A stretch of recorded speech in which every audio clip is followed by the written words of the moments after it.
حضرت ابو ایوب انصاری رضی اللہ عنہ، اللہ کے نبی ان کے یہاں مہمان ٹھہرے اور ایک وقت تک ٹھہرے، تو چھت کے بالائی حصے میں حضرت ابو ایوب اور ان کی اہلیہ آرام کرتی تھیں اور نیچے اللہ کے نبی صلی اللہ علیہ وسلم آرام فرماتے تھے۔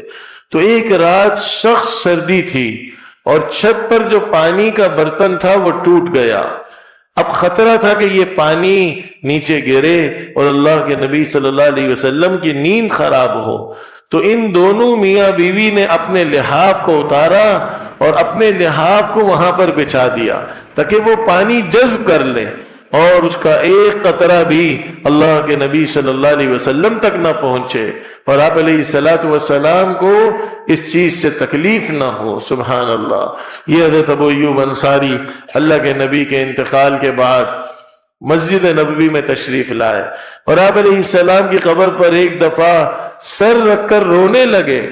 مروان نے کہا تم پتھر پر سر رکھ رہے ہو؟ کہا نہیں، میں اللہ کے نبی کے قدم پر سر رکھ رہا ہوں۔ ایسے اللہ کے نبی صلی اللہ علیہ وسلم کے سچے عاشق تھے۔